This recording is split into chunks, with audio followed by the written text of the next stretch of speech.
H, and the S. And it breaks down three major components to the beginning of NHS, which is Santakruz skateboards, road rider wheels, and independent trucks. Those are the foundations of our company.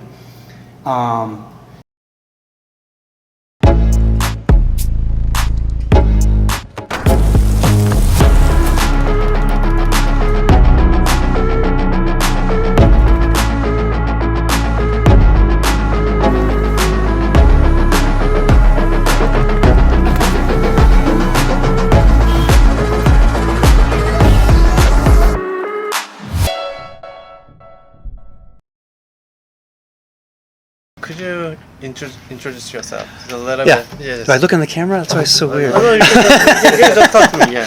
My name is Mark Widmannel. I am the creative director here at NHS. I've been here for 27 years. I used to be the art director for independent trucks for 20-some years. 23 years, I think I was the art director. So I'm in this new role now where I basically deal with apparel on a whole, and I also deal with the archive and any kind of special events or art tours that we do. That's me.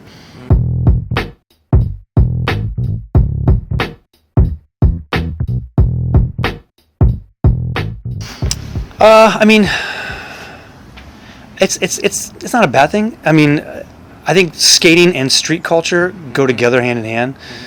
They kind of come from the same place. Do people grab onto it and take little things? And I think it's fine. I think it just grows skateboarding. Or growing the skateboard. Yeah, it introduces people to skateboarding, whether through fashion or through the actual skateboards and the product. Each time skateboarding gets bigger and bigger, if it falls apart, it gets bigger again after that. So it's been a cycle like that for decades, almost 50 years of skateboarding goes up, crashes, goes up bigger, crashes, goes up bigger, crashes. And now going big, right? Now it's big. After the Olympics was very big. Yeah. I think it's kind of on the decline right now, but you'll see it probably in 2025 or 26 get big again. Yeah. But the Olympics are coming up in 2024 in Paris. Right. That always gives it a little boost. Lots of skateboarders.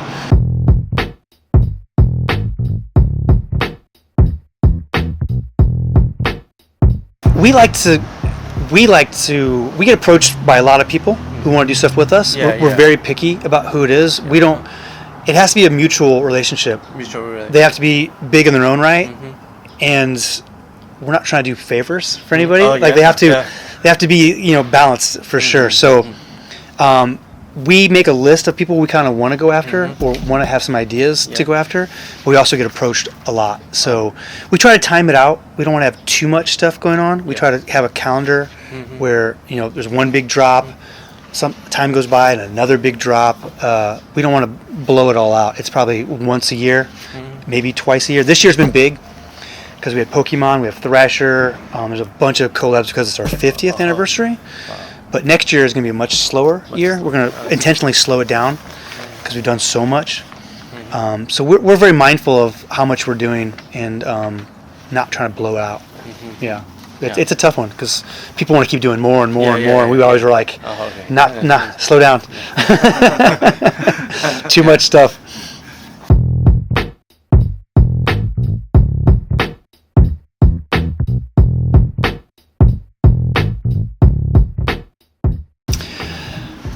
I can only speak from the 80s. I grew up skating in the middle 80s. '80s fine. I started in about 1985, I think, when when I first started skating. It's so accepted now. I feel like in the 80s, especially where I was from and in smaller towns in the U.S., you were out of place. You weren't the normal kind of kid.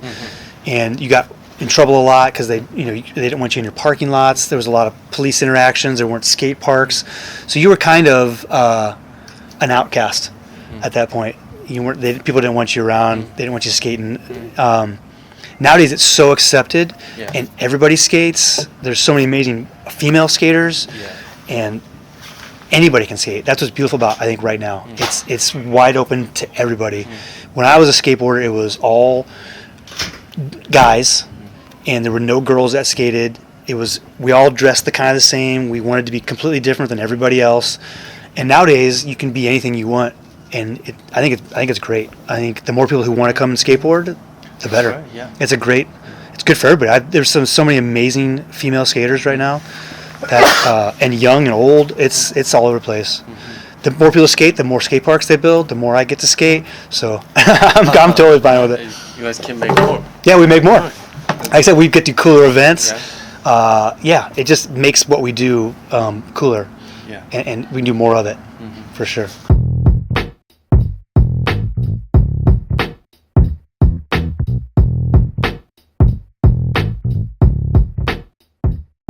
That's always been a thing. I feel like the art is so cool. Yeah. Sometimes that it crosses over whether you skateboard or don't skateboard.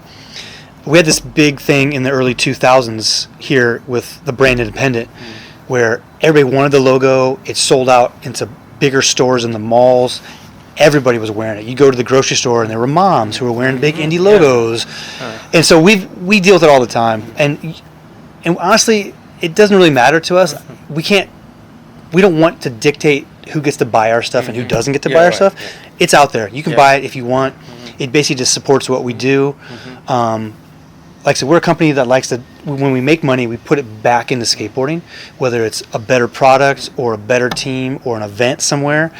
We're really big on giving back and doing DIYs and that kind of stuff. So if they want to buy t-shirts and wear them, then it's just, we can put that money back into skateboarding. It's just more money for us to make something to skate. Right. Yeah, so I'm totally fine with it. I've learned to deal with it. As a skater, I was like, I hated it. But as a business person, I'm like, it's totally fine.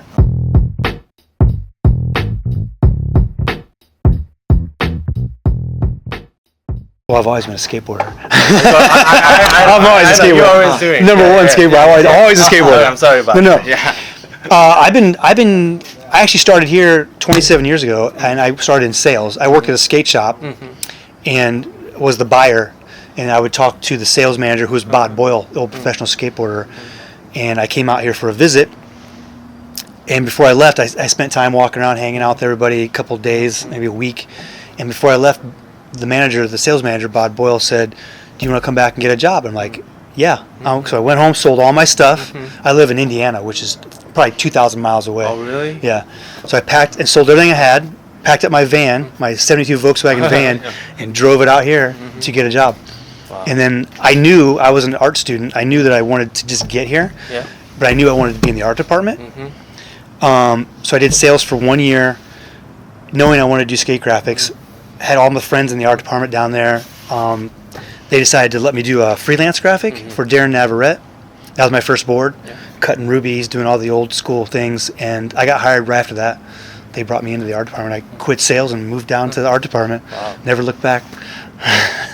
Great. Yeah. No, much better. Amazing. Trust me, much better. Much better.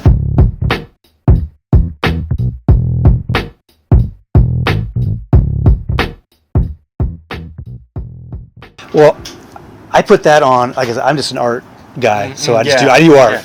But the people we have in place here, Bob DeNike, who was the president for a very long time, an old pro skateboarder. Jeff Kendall, who's the president now, obviously old pro skateboarder. And Richard Novak, of course. Richard Novak has told me once, he's like, I don't know everything. I'm not good at everything, but I know to hire people who are good at those things. So if I want a good artist, I'll hire a good artist. If I want a good salesperson, I'll hire a good salesperson. He knows to get good people in good places. He has good eyes. Yes. He's very smart himself, and he hires the right people, and he lets them do their thing. He doesn't try to come in and mess with them too much. If there's a big problem, he'll come in. But he's just smart. Novak's very smart. Bob DeNike is one of the best. The reasons I've been here for 27 years is because of the people who run the company. It's very much a family here. They give back. They're not trying to make millions of dollars and keep it for themselves. They share the wealth. We have parties. We have different events. It's a family. Yeah. These 100 people that work here, I know every one of them. I know their families. We hang out together. So it's kept it really tight. And I said, it's privately owned. We're not owned by a giant mega mall place. And Novak, he's getting older now. He's 80-some years old now. Yeah. He is putting in place a foundation, which secures this place will always be privately owned, and it also guarantees that a certain percentage of sales that we make every year goes back into skateboarding by either doing art shows or events or help building skate parks. So he's setting up for the future, the next 50 years of Santa Cruz without him, after he passes away, whenever that is, that there will always be an NHS and that the people here will be taken care of. So he understands that the people that work for him are very important. He's preparing for the future. Yeah, building the foundation so it stays private. Yeah, very smart. Good guy, very good guy. So there are so many Korean kids and young people who wanna skateboard, and to them, could you say something to? Yes, like some words of inspiration of some kind. Yeah. You know, just keep having fun. Skateboarding is all about fun. I've been doing it my whole life, and it's been my life. And even when the downtimes, when you get hurt, it's something that, you know, like once you get that desire, it never goes away from you. And never quit, because when quitting is when it's hard to get back. I have a lot of friends who I grew up with skateboarding, and something along their lives like made them stop. But they always come back to it. They want to do it again, and it gets hard to restart. Yeah. So once you start, never stop. Just keep skateboarding. It'll keep you young. It'll keep you fresh. Build stuff, jump a fence, do all those things, because that's what it's all about. It's about having fun. Okay. Yeah. Is that good? Yeah, is that good? Really Okay. good? Okay. Anything else I can do?